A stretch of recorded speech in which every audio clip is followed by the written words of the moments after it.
bersama dengan kami. Engkau Allah yang memegang tangan kami dan membuat kami kuat.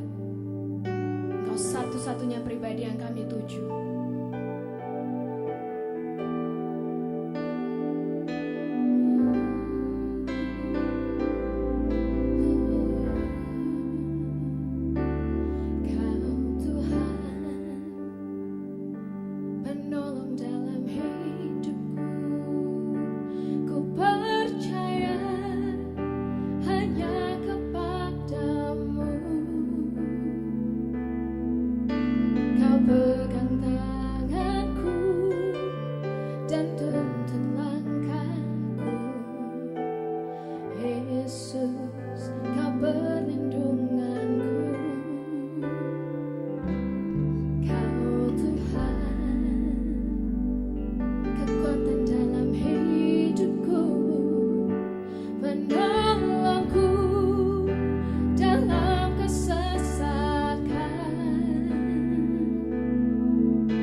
Mari jemaat Tuhan katakan, Tuhan, kekuatan dalam hidupku, penolongku dalam kesesakan. Kau gunung batu kami Tuhan, Kau gunung batuku dan bertahananku. Kau kemenangan kami Yesus, Kau kemenangan. Yesus, padamu ku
Shalom Bapak Ibu Saudara sekalian yang dikasihi Tuhan, senang bisa menjumpai kembali Bapak Ibu di dalam ibadah hari ini. Saya percaya Bapak Ibu diberkati Tuhan lewat pujian, lewat penyembahan yang ada. Dan hari ini mari kita siapkan untuk mendengarkan firman Tuhan. Mari kita tunduk kepala bersama-sama. Tuhan, kami berdoa di dalam nama Yesus, Engkau mengurapi hamba-Mu, supaya hamba-Mu bisa menyampaikan firman Tuhan dengan sederhana dan mudah dimengerti oleh setiap kami. Roh Kudus, Engkau memberikan hikmat kepada setiap umat-Mu, roh pewahyuan untuk menangkap dan mengerti firman-Mu. Terima kasih Bapa, kami bersyukur untuk anugerah-Mu dan kesempatan yang luar biasa hari ini. Di dalam nama Yesus, kami sudah berdoa dan mengucap syukur. Haleluya. Amin. Bapak Ibu Saudara sekalian, khotbah saya hari ini saya memberikan tema kesempatan berharga. Mari kita akan lihat bersama-sama di dalam kitab Efesus pasal yang kelima, ayat yang ke-15 sampai ayat yang ke-17. Firman Tuhan berkata demikian. Karena itu, perhatikanlah dengan seksama bagaimana kamu hidup. Janganlah seperti orang bebal, tetapi seperti orang arif. Dan pergunakanlah waktu yang ada. Kata waktu di situ dalam bahasa Inggris time. Dalam bahasa asli Alkitab itu dipakai kata kairos atau kesempatan. Pergunakanlah kesempatan yang ada. Karena hari-hari ini adalah jahat. Sebab itu, janganlah kamu bodoh, tetapi usahakanlah supaya kamu mengerti kehendak Tuhan. Yang menarik buat saya adalah, waktu-waktu ini adalah waktu yang tidak baik memang. Kalau di dalam bahasa Alkitab, waktu-waktu ini adalah, atau hari-hari ini adalah hari yang jahat. Yang sungguh-sungguh tidak menguntungkan banyak buat hidup kita, karena kita menghadapi banyak hal yang sulit mungkin. Tetapi firman Tuhan berkata, pergunakanlah kesempatan yang ada sekalipun di hari-hari yang jahat ini, bahkan usahakan supaya kamu mengerti kehendak Tuhan di tengah situasi yang seperti ini. Jadi bukan malah loyo, tapi kita supaya semakin mengerti kehendak Tuhan di masa-masa yang sulit dengan menggunakan kesempatan yang ada. Di dalam ayat yang ke-16, pergunakanlah waktu yang ada. Di dalam King James, kalau Anda baca di sana, dalam bahasa Inggris ditulis bahwa tebus waktumu itu, ambil waktumu itu, kuasai waktumu itu, sebab hari-hari ini adalah jahat. Jadi ada satu usaha untuk mengambil waktu-waktu yang jahat itu, untuk kita gunakan dengan sebaik-baiknya, untuk melakukan hal yang baik, dan bahkan mengerti kehendak Tuhan. Di situasi yang seperti itu, usahakanlah supaya kamu mengerti kehendak Tuhan. Nah, saudaraku, saya sedikit akan memberikan satu gambaran di dalam apa yang Tuhan pikirkan tentang kehidupan kita dan waktu yang berjalan seperti sekarang ini. Saudara, sejak awal penciptaan, Tuhan itu menghendaki setiap umatnya memahami dan mengerti secara jelas rencana yang sudah dibuatnya. Itu sebabnya dia selalu mengajari kita untuk terus berusaha mengerti kehendak Tuhan. Karena memang Tuhan dari sejak dia menciptakan, Tuhan menghendaki setiap umatnya, setiap kita yang percaya kepada Tuhan memahami dan mengerti secara jelas rencana-rencana yang dibuatnya, termasuk waktu yang telah ditetapkan di dalam agenda Tuhan dalam segala sesuatu atau untuk segala sesuatu. Dan terutama yang berhubungan dengan hidup kita secara personal. Artinya Tuhan itu punya rencana di dalam hidup setiap kita secara personal. Tuhan itu punya rencana yang jelas di dalam kehidupan kita. Untuk pribadi kita secara nyata itu ada. Nah, Tuhan ingin kita dalam hari-hari ini memahami dan mengerti secara jelas rencana yang dibuatnya di dalam hidup setiap kita. Termasuk waktu, kesempatan-kesempatan yang Tuhan berikan di dalam hidup kita. Dan kita berusaha untuk mengerti kehendak Tuhan. Nah, dari apa yang saya katakan ini, saya menyimpulkan bahwa Tuhan adalah pribadi yang sangat clear. Tuhan adalah pribadi yang sangat clear. Tuhan adalah pribadi yang sangat jelas, detail, serta Tuhan yang tepat waktu. Saya ulangi. Tuhan adalah pribadi yang sangat jelas, real dan clear dan juga detail, serta pribadi yang tepat waktu. Mungkin ada banyak orang yang merasa bahwa Tuhan tidak tepat waktu, yaitu karena ukuran waktu kita, ukuran pikiran kita. Tapi Tuhan tidak pernah bahwa dia mengingkari janjinya. Dan dia punya rencana dan tepat waktu. Tidak bergeser sedikit pun apa yang dia sudah rencanakan di dalam hidup setiap kita. Jadi Tuhan itu adalah Tuhan yang tepat waktu. Nah, belajar tentang waktu sangat menarik, saudaraku, atau kesempatan sangat menarik. Saudara, Alkitab menjelaskan tentang hal ini secara runtut dan jelas untuk dipahami dan dimengerti oleh setiap kita. Nah, kalau Anda baca di Alkitab, ada belajar Alkitab, ada 3 pengertian tentang waktu yang ditulis di dalam Alkitab. Yang pertama, waktu dalam arti kronos. Waktu dalam arti kronos itu adalah waktu yang biasa, yang selalu ada seperti sekarang ini, yang dapat diukur dengan jam, dengan hari, dengan tanggal, dengan bulan, dan dengan tahun. Waktu yang bisa kita ukur dengan jam, hari, tanggal, bulan, dan tahun. Baik itu sebagai waktu yang pendek ataupun waktu yang panjang seperti puluhan tahun atau mungkin ratusan tahun. Nah, juga kata kronos ini dapat dimengerti sebagai deretan peristiwa dan kemungkinan yang terjadi dalam hidup manusia. Jadi rentetan peristiwa-peristiwa yang terjadi dan kemungkinan-kemungkinan yang terjadi dalam hidup manusia. Maka kita sering mendengar kata kronologi, ya, kronologis dari kata kronos sebenarnya. Jadi kronologi itu seperti kejadian demi kejadian yang diurutkan kejadiannya. Jadi kita bisa ceritakan kronologinya seperti apa ya, urutannya seperti apa. Nah, itu waktu kronos. Lalu yang kedua, waktu yang ditulis dalam pengertian aion. Ya, aion itu adalah waktu yang lama sekali atau waktu yang tanpa batas. Ini biasanya dipakai untuk waktu penciptaan sampai kedatangan Yesus yang kedua kali nanti, atau juga waktu tentang kekekalan, waktu tanpa batas. Dan yang ketiga, waktu yang diterjemahkan atau ditulis dengan pengertian kairos. Nah, yang kita baca tadi adalah waktu dalam pengertian kairos, time, kairos. Kairos itu periode tertentu. Artinya kalau sudah lewat, tidak akan kembali lagi.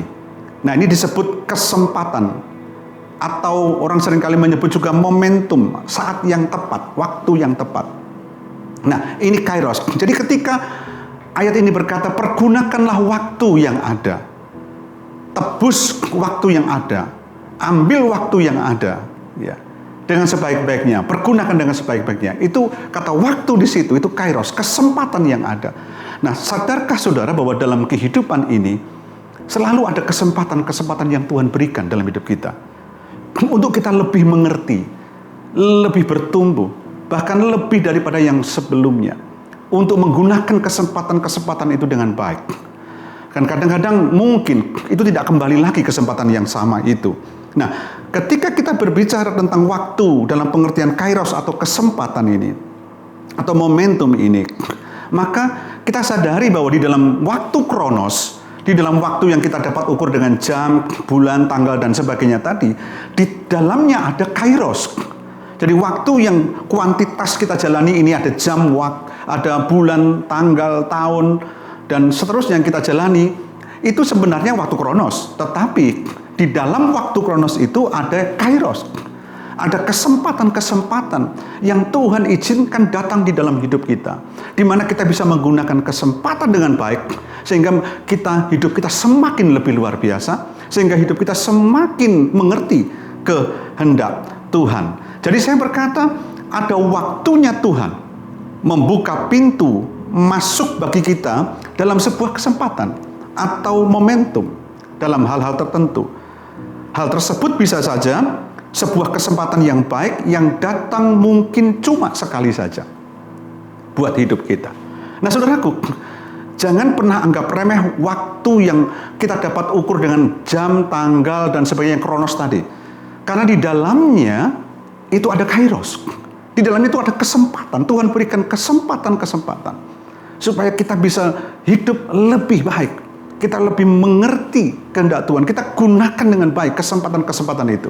Nah, kesempatan itu datang begitu tiba-tiba dan terus ada dalam hidup setiap kita. Itu sebabnya pesan firman Tuhan, pergunakan waktu, pergunakan kairos, kesempatan-kesempatan yang ada, kesempatan kairos yang ada di dalam waktu kronos itu.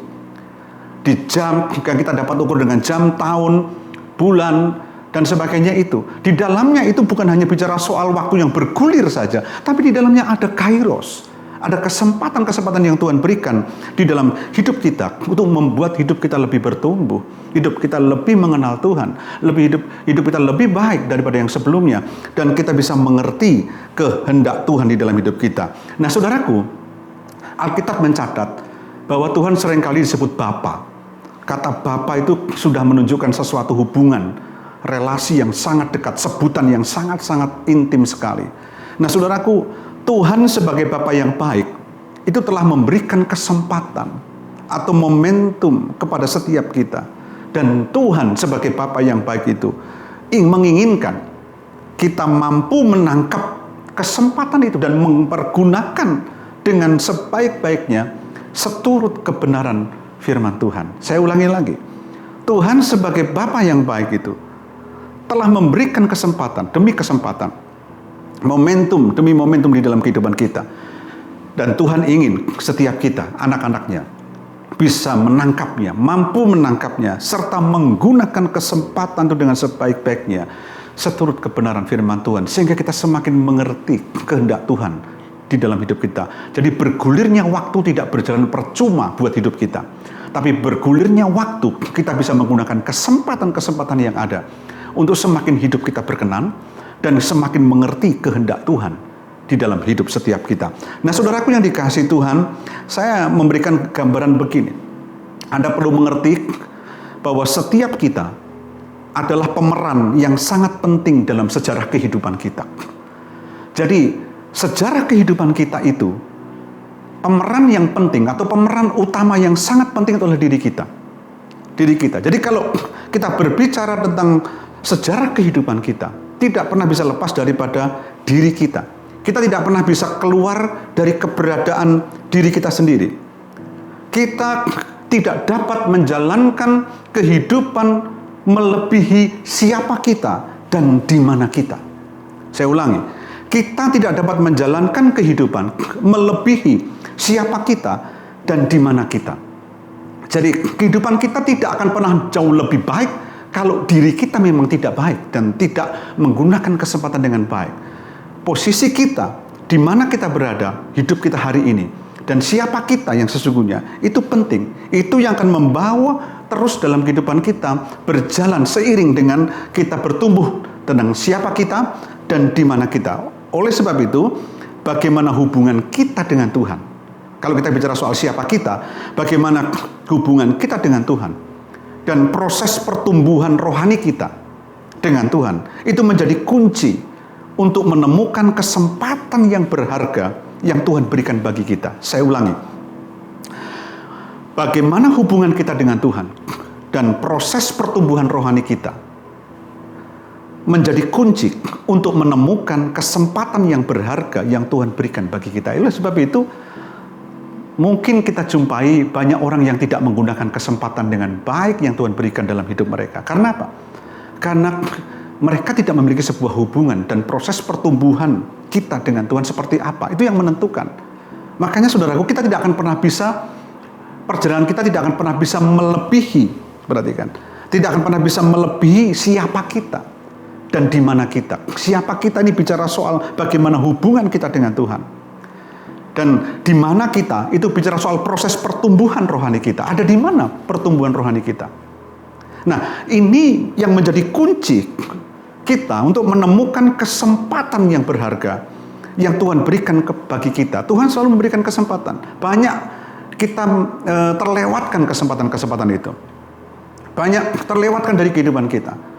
Kenapa? Karena kita mungkin tidak memiliki hubungan dengan Tuhan. Karena posisi atau kualitas hubungan kita dengan Tuhan dan pertumbuhan rohani kita dengan Tuhan sangat menentukan. Itu menjadi kunci untuk kita bisa menemukan kesempatan yang berharga dan menggunakannya dengan baik dari apa yang Tuhan berikan di dalam hidup kita. Saudaraku yang dikasihi Tuhan, hidup di dalam Tuhan itu berbicara tentang perjalanan yang di dalamnya kita menemukan kesempatan demi kesempatan yang berharga yang Tuhan sudah sediakan buat kita. Saya mau ulangi lagi supaya Bapak Ibu bisa paham. hidup di dalam Tuhan, itu berbicara tentang perjalanan yang di dalamnya kita menemukan kesempatan demi kesempatan yang berharga yang Tuhan sudah sediakan bagi kita. Dan itulah yang menentukan bagaimana kita mampu berjalan jauh dalam rencananya. Sekalipun hari-hari ini jahat, sekalipun hari-hari ini tidak baik untuk kita, tetapi kita bisa berjalan jauh di dalam rencananya Tuhan. Karena kita bisa menggunakan kesempatan, menangkap dan menggunakan kesempatan yang Tuhan berikan di dalam hidup kita. Dan kita mengerti kehendak Tuhan, sekalipun di masa-masa yang jahat ini. Jadi kita mampu berjalan jauh di dalam rencananya. Nah, dalam kesempatan ini, kita akan belajar dari satu tokoh yang bernama Daniel. Seorang yang memiliki excellent spirit di dalam Alkitab, atau roh yang unggul, roh yang luar biasa. Saya mencatat ada 3 peristiwa yang penting yang dialami oleh Daniel, dan Daniel menggunakan kesempatan itu, momentum itu dengan baik, dengan benar dan dengan tepat, sehingga Daniel berjalan jauh di dalam rencana Tuhan di masa-masa sukar buat bangsanya, di masa-masa sulit yang terjadi di dalam hidupnya. Yang pertama, yaitu ketika Daniel diperhadapkan pada situasi di mana saat ia berketetapan untuk tidak makan dengan santapan raja, dengan anggur yang biasa diminum Raja Nebukadnezar, Raja Babel pada waktu itu. Karena Daniel salah satu anak muda Yahudi yang terpilih, orang yang pintar dan dipilih untuk berada di kerajaan Babel pada waktu itu. Dan dia diberikan hak untuk bisa menikmati makanan raja. Tetapi Daniel sudah berketetapan bahwa dia tidak ingin menyantap makanan-makanan raja. Dan pada waktu diberikan itu, tentu Daniel harus menghadapi sebuah kondisi. Dia harus memutuskan dia ya atau tidak. Nah, tetapi kalau Anda perhatikan di dalam kisah itu, Daniel, kalau dalam bahasa saya, Daniel tidak menjadi rakus, melainkan ia menggunakan kesempatan dengan benar, yaitu mentaati Tuhan. Dia sudah berketetapan sebagai orang Yahudi, tidak makan santapan raja dari kerajaan Babel pada waktu itu. Tapi dia ditawari harus makan karena dia memiliki hak untuk itu. Karena dia salah satu anak muda yang terpilih untuk ada di dalam kerajaan itu. Tapi Daniel memutuskan untuk tidak. Nah, saudara, ini sebuah momentum, kesempatan. Yang kedua, saudaraku, ketika Nebukadnezar mendirikan patung emas dan meminta semua orang untuk menyembahnya, saat itu Daniel tidak mau melakukan untuk menyembah patung emas yang dibuat Nebukadnezar. Akibatnya Daniel harus dilempar ke perapian yang menyala. Nah, Raja Nebukadnezar sayang kepada Daniel. Makanya Nebukadnezar mencoba merayu Daniel pada waktu itu. Udahlah, sembah aja, enggak apa-apa. Tetapi Daniel sudah menetapkan hati. Dan dia dilempar ke perapian yang menyala akibat daripada dia tidak menuruti apa yang Nebukadnezar katakan. Nah, saudaraku, Daniel menggunakan kesempatan yang berharga untuk tetap mengabdi kepada Allahnya di masa yang jahat itu. Di masa yang tidak menguntungkan buat dia secara fisik pada waktu itu. Dan yang ketiga, saudaraku, pada zaman Raja Darius, ketika Daniel difitnah, dicari kesalahannya, sehubungan dengan tidak menyembah dewa juga, yang menjadi peraturan bagi Raja Darius waktu itu di kerajaannya untuk menyembah dewa yang ada. Dan Daniel tidak mau juga. Akibatnya, Daniel dimasukkan ke gua singa. Perhatikan, Daniel tetap menggunakan kesempatan dengan benar untuk menghormati Tuhannya, sekalipun di masa sulit. Nah, saudaraku, dari 3 peristiwa yang dialami oleh Daniel, saya mau memberikan gambaran begini. Kesempatan, perhatikan ini, dan momentum tidak selalu hal yang menyenangkan kita. Saya ulangi lagi. Kesempatan dan momentum tidak selalu hal yang menyenangkan kita. Buat kita sangat mudah kalau ada hal yang menyenangkan. Ini kesempatan. Ini kesempatan. Persoalannya ini hari-hari yang jahat, saudaraku. Persoalannya adalah ini hari-hari yang jahat, kata Alkitab. Jadi bagaimana kita bisa menggunakan kesempatan yang ada dengan baik di waktu-waktu yang jahat, di hari-hari yang jahat yang kita hidupi, dan berusaha mengerti kehendak Tuhan. Nah, saya ulangi, kesempatan dan momentum tidak selalu hal yang menyenangkan kita. Seringkali sebaliknya, hal yang tidak menyenangkan. Namun, seringkali itu adalah kesempatan dan momentum yang berharga untuk membuat keputusan yang benar dan melakukan apa yang Tuhan inginkan. Saudaraku, kita melihat seringkali dalam otak kita dan kita berpikir bahwa setiap kesempatan selalu hal yang enak. Saudaraku, berkali-kali kita melihat di dalam Alkitab, tokoh-tokoh Alkitab, hamba-hamba Tuhan yang ada di Alkitab, mereka menggunakan kesempatan yang benar, dengan baik. Di saat-saat masa sulit yang tidak baik menurut dia, tapi itu kesempatan untuk melakukan hal yang benar. Kesempatan untuk melakukan apa yang Tuhan inginkan. Oleh sebab itu di waktu-waktu yang jahat atau hari-hari yang jahat, gunakanlah kesempatan Kairos ini dengan baik. Dan usahakanlah kamu mengerti kehendak Tuhan.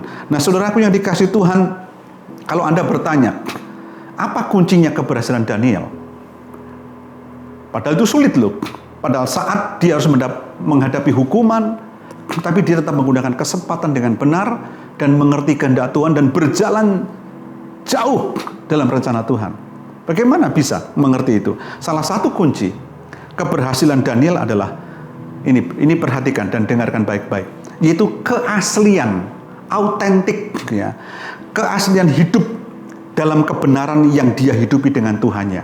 Jadi rupanya Daniel ini kehidupannya dengan Tuhan dan bagaimana dia berjalan dengan Tuhan dan dalam keseharian yang dia miliki, dia itu autentik. Artinya dia tidak membuat atau dibuat-buat, tetapi hidupnya itu asli betul, autentik, hidupnya dengan Tuhan, hidupnya dia dalam kebenaran yang dia hidupi dengan Tuhannya itu autentik. Nah, disinilah muncul kekuatan dan otoritas, kekuatan dan kuasa yang ada dalam diri Daniel. Kuasa apa? Kuasa untuk berkata tidak,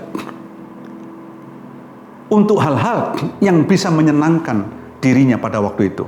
Kalau seandainya Daniel lakukan itu, dia akan kehilangan kesempatan berjalan jauh dalam rencananya. Bukankah kita ingin bahwa dalam hari-hari yang tidak baik ini, kita bisa berjalan jauh dalam rencananya?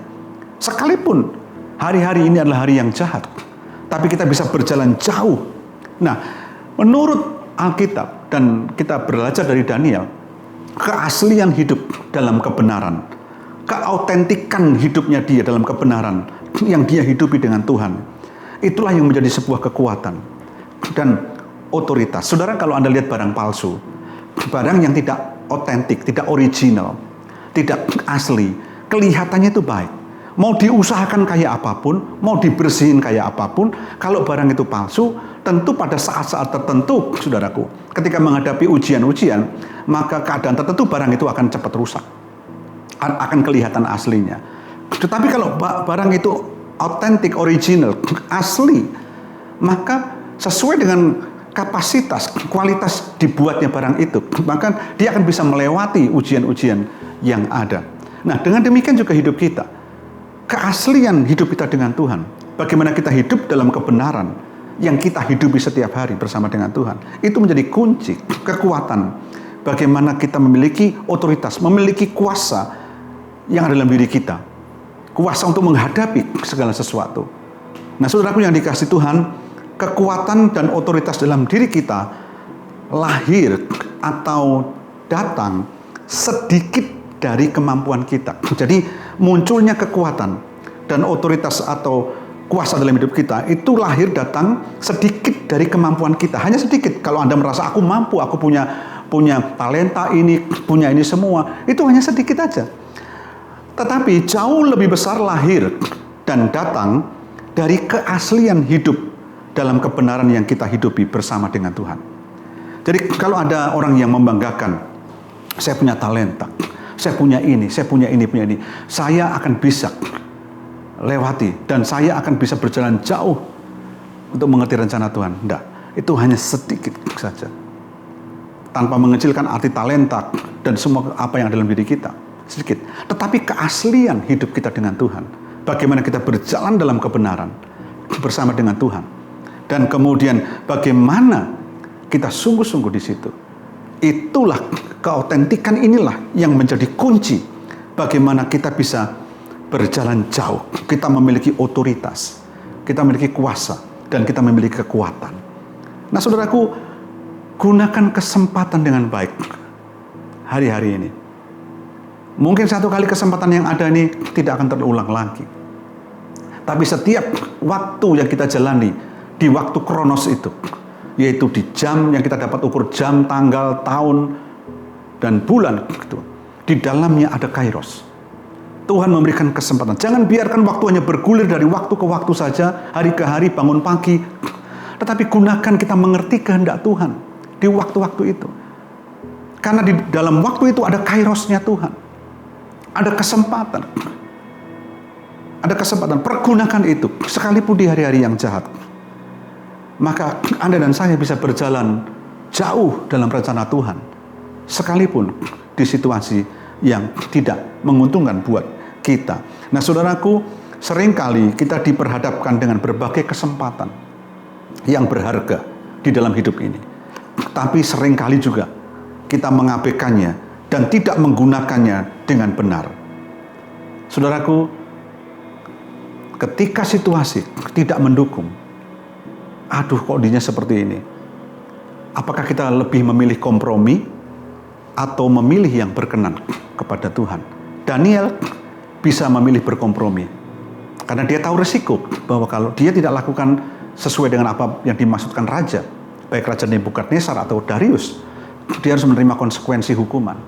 Tetapi dia tidak mau berkompromi karena dia betul-betul mengerti kehendak Tuhan. Dia menggunakan kesempatan yang ada, waktu yang ada itu, untuk terus berjalan dan mengerti dan terus menghormati Tuhannya. Nah, saudaraku yang dikasihi Tuhan, kita terlahir di dunia ini bukanlah suatu pilihan. Kita tidak bisa milih. Ya, dalam waktu kita dilahirkan itu kita tidak bisa milih. Orang tua kita siapa, mau dilahirkan di istana atau di rumah yang sederhana, dilahirkan dari orang kaya atau orang yang berkekurangan, kita tidak bisa milih, saudaraku. Jadi terlahir di dunia ini bukanlah suatu pilihan, melainkan sebagai kesempatan. Dengarkan, memang kita tidak bisa milih pada waktu kita lahir, tetapi ketika kita diberikan kehidupan oleh Tuhan, diizinkan kita lahir di atas muka bumi ini, itu sebagai sebuah kesempatan, untuk hidup bermanfaat, untuk hidup bermakna, untuk hidup menjadi berkat, dan memilih kualitas rohani yang kita pilih dalam perjalanan hidup kita di atas segalanya yang menyenangkan bagi dunia ini. Dan akhirnya kita bisa menyenangkan Tuhan. Jadi saudaraku, saya ulangi, kita terlahir di dunia ini bukanlah suatu pilihan. Kita tidak pernah bisa memilih, melainkan sebuah kesempatan. Nah, kita memang tidak bisa memilih, tapi kita sudah diberikan hidup oleh Tuhan sebagai anugerah hari ini. Nah, oleh sebab itu, waktu yang berjalan dalam kehidupan yang kita hidupi hari ini adalah kesempatan. Kita pergunakan kesempatan dengan baik. Mungkin Anda berkata, Pak, ini zamannya begini. Justru di hari-hari yang jahat, pergunakanlah waktu, kesempatan dengan baik. Bahkan berusaha untuk mengerti kehendak Tuhan, supaya hidup kita lebih bermanfaat, bermakna, menjadi berkat.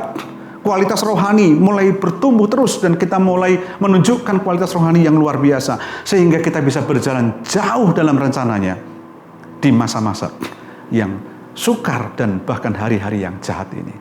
Nah, sebab itu saudara, pertanyaan yang penting buat kita di akhir khotbah saya hari ini adalah, apakah Anda dan saya sudah menggunakan kesempatan dengan baik?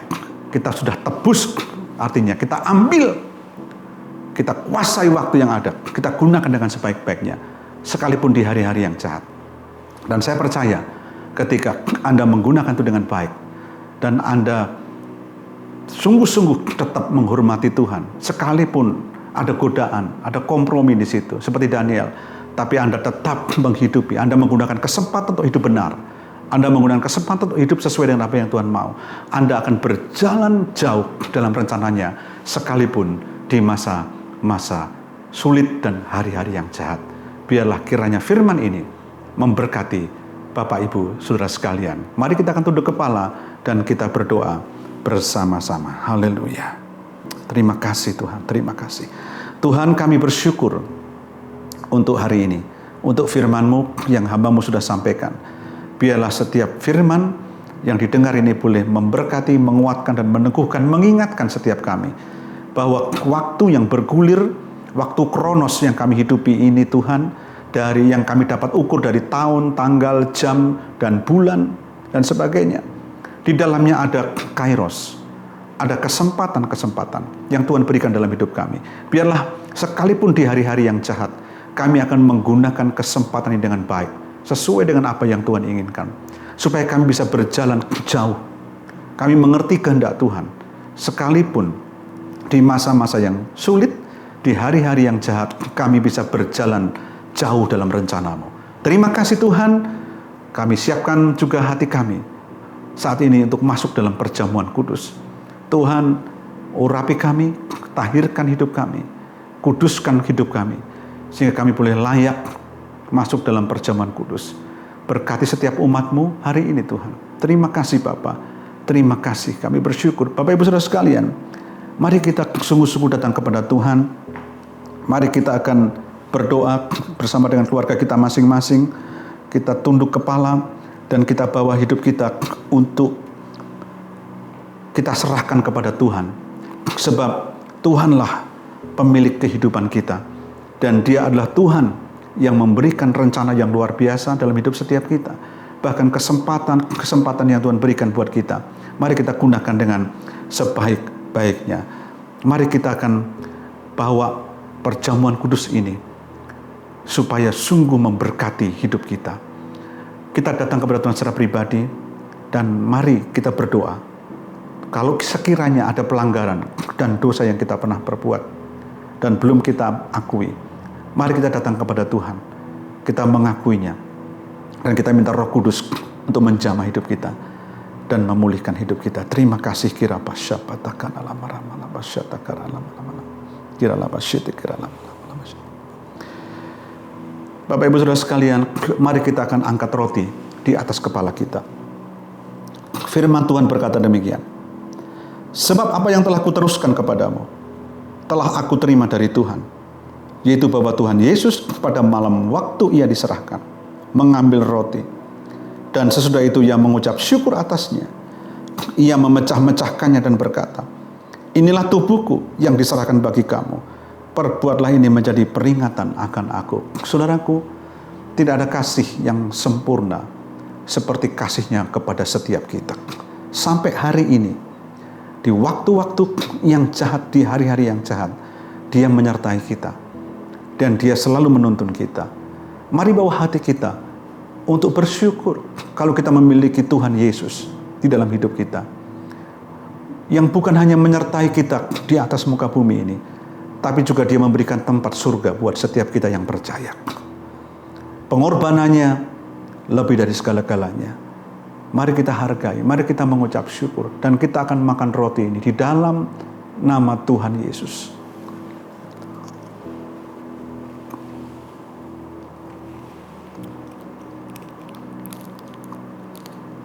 Mari kita akan angkat cawan anggur di atas kepala kita.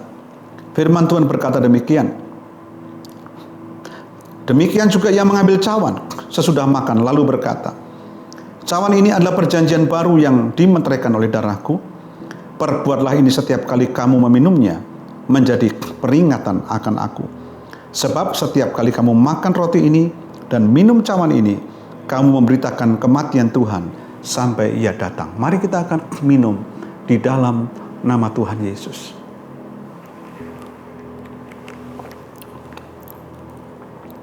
Mari kita akan tengadahkan kedua belah tangan kita bersama-sama. Kita bersyukur kepada Tuhan untuk kasih, rahmat, kemurahan, penebusan, bahkan Yesus yang sudah bangkit buat kita. Dan bahkan Tuhan yang memberikan janji tentang kehidupan yang kekal. Mari kita bersyukur untuk pengorbanannya.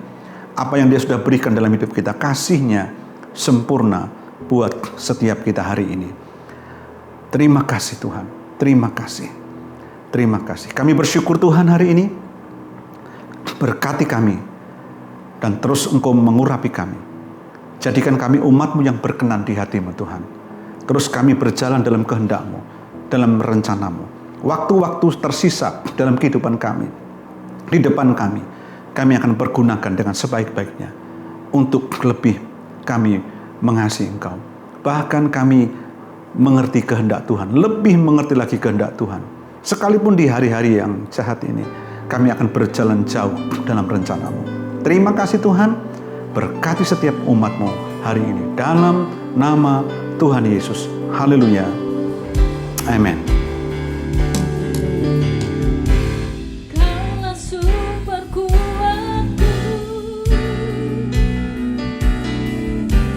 kaulah kehidupanku,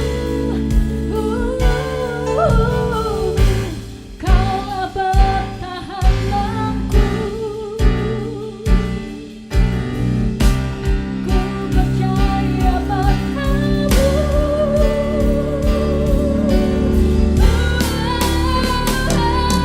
Yesus, padamu ku berseru, Kaulah penyelamatku, terpujilah Kau Tuhanku. Mulutku memuji nama-Mu, sepanjang umur hidupku, terpujilah Kau Tuhanku. Mulutku memuji nama-Mu, sepanjang umur hidupku, terpujilah Kau Tuhanku. Di atas segalanya.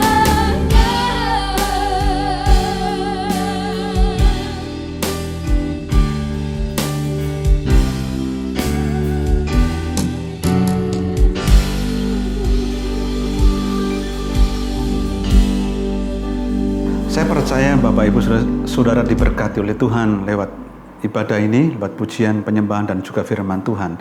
Nah, bagi Bapak Ibu Saudara sekalian yang selama ini Bapak Ibu belum pernah mengundang Yesus sebagai Tuhan dan Juru Selamat secara pribadi, dan menerima Dia sebagai Tuhan dan Juru Selamat secara pribadi, dalam kesempatan ini sekiranya Bapak Ibu merasa ketika menyaksikan ibadah ini dan Bapak Ibu merasa ada dorongan yang begitu kuat bahwa ada sebuah kebutuhan yang mendesak, ada sebuah kebutuhan yang besar dalam batinmu, dalam rohmu, dalam hatimu, dalam jiwamu. Kau berkata, aku butuh Yesus, aku ingin jadikan Dia Tuhan dan Juru Selamat secara pribadi dalam hidupku. Kalau ada beberapa saudara yang belum, mari kita berdoa bersama-sama. Ikuti doa saya, dan ada di rumah sambil pegang dadamu, tangan kanan ditengadahkan, dan ikuti saya berdoa. Mari kita akan berdoa bersama-sama. Tuhan Yesus, aku sadar bahwa Engkaulah satu-satunya Tuhan dan Juru Selamat dalam hidupku. Tuhan, aku membutuhkan Engkau. Aku memerlukan Engkau dalam kehidupan ini. Hatiku kosong tanpa Engkau. Aku ingin keselamatan itu datang di dalam hidupku. Dan aku tahu juga hanya Engkaulah Tuhan dan Juru Selamat satu-satunya di dalam hidupku. Ampuni pelanggaran dan dosaku. Sucikan dengan darah-Mu. Kuduskan hidupku Tuhan. Aku butuh pengampunan dosa. Dan biarlah aku datang kepadamu Tuhan hari ini, memohonkan pengampunan dosa. Ampuni pelanggaranku dan dosa-dosaku. Terima kasih Tuhan, dan aku undang Engkau menjadi Tuhan dan Juru Selamat dalam hidupku secara pribadi. Mulai saat ini dan sampai seterusnya. Tuntun aku Tuhan. Tuntun, bimbing aku Tuhan. Biarlah aku dapat semakin mengenal-Mu dan hidupku diselamatkan oleh anugerah-Mu. Terima kasih Tuhan Yesus. Terima kasih. Amin. Bapak Ibu Saudara sekalian yang baru saja berdoa bersama-sama dengan saya dan baru pertama menerima Yesus sebagai Tuhan dan Juru Selamat, kami siap melayani Bapak Ibu Saudara sekalian. Ada nomor telepon yang tertera di layar kaca. Bapak Ibu bisa menghubungi sekiranya membutuhkan pelayanan lanjut. Tuhan memberkati, dan terus doa kami, Bapak Ibu semakin bertumbuh, semakin mengenal Tuhan, dan hidupnya diberkati oleh Tuhan. Bapak Ibu Saudara sekalian, mari kita akan tunduk kepala bersama-sama dan kita akan berdoa dan sekaligus menutup ibadah hari ini. Tuhan, kami bersyukur untuk semua anugerah Tuhan yang luar biasa yang Kau limpahkan buat kami, untuk keselamatan dan semua untuk hari depan, pengharapan untuk kehidupan yang kekal Tuhan sudah berikan dalam hidup kami. Kami bersyukur kehidupan yang Kau berikan hari ini Tuhan, yang bergulir dari waktu ke waktu, bulan ke bulan, tahun ke tahun. Tuhan, ajarkan kami bisa menggunakan kesempatan waktu yang ada ini dengan baik. Sebab ada kairosmu di waktu yang bergulir dalam tahun ke tahun, bulan ke bulan ini ada kairosmu Tuhan. Ada kesempatan yang Kau berikan dalam hidup kami. Biarkan kami hidup semakin mengerti kehendak Tuhan. Kami menggunakan kesempatan dengan baik. Sekalipun hari-hari ini jahat, kami akan semakin mengerti kehendak Tuhan. Kami akan berjalan jauh dalam rencana-Mu. Terima kasih Tuhan, berkati setiap umat-Mu, bahwa mereka mengalami pengalaman-pengalaman pribadi bersama dengan Tuhan lewat kebenaran firman-Mu. Terima kasih Tuhan, terima kasih. Jemaat Tuhan, mari kita akan angkat kedua belah tangan kita bersama-sama. Tuhan, kami berdoa saat ini untuk bangsa dan negara kami. Tuhan, kami terus mendoakan, biarlah kiranya bangsa ini dalam lindungan-Mu Tuhan. Dan kedaulatan-Mu selalu ada. Dan bahkan bangsa ini ada di hati-Mu. Engkau memberkati bangsa ini dengan luar biasa. Pemimpin-pemimpin bangsa kami, semuanya Kau berkati. Roh takut akan Tuhan ada pada mereka. Hikmat Tuhan ada pada mereka. Kami juga berdoa Tuhan untuk setiap anak-anak-Mu yang sedang sakit. Baik yang di rumah sakit maupun di rumah masing-masing. Sakit apapun itu, termasuk COVID. Kami berdoa di dalam nama Yesus. Engkau menjamah dan memulihkan dan menyembuhkan mereka. Di dalam nama Yesus, dari tempat ini hamba-Mu berdoa, roh kesembuhan turun atas mereka semua. Di dalam nama Tuhan Yesus. Terima kasih Tuhan yang saat ini sedang bergumul dalam pekerjaan, dalam studi, membutuhkan keuangan yang cukup banyak untuk biaya studi, dan juga untuk ekonomi rumah tangga mereka. Tuhan memberkati dengan cara-Mu yang ajaib. Tuhan menolong mereka di dalam nama Tuhan Yesus. Terima kasih Bapa. Terima kasih, kami bersyukur untuk semuanya. Dan akhirnya jemaat Tuhan yang dikasihi Tuhan, terimalah berkat daripada Allah Bapa, kasih daripada Tuhan Yesus Kristus, dan oleh persekutuan Roh Kudus dari sekarang sampai selama-lamanya. Engkau akan menjadi umat Tuhan yang diberkati oleh Tuhan dalam rumah tanggamu, pekerjaanmu, studimu, dan pelayananmu. Sepanjang minggu ke depan, Tuhan membawa engkau naik dan tidak turun. Apa yang kau kerjakan, Tuhan membuatnya berhasil. Terimalah berkat ini dalam nama Tuhan Yesus. Haleluya. Amin. Tuhan memberkati dan sampai jumpa di ibadah online minggu depan. Tuhan memberkati.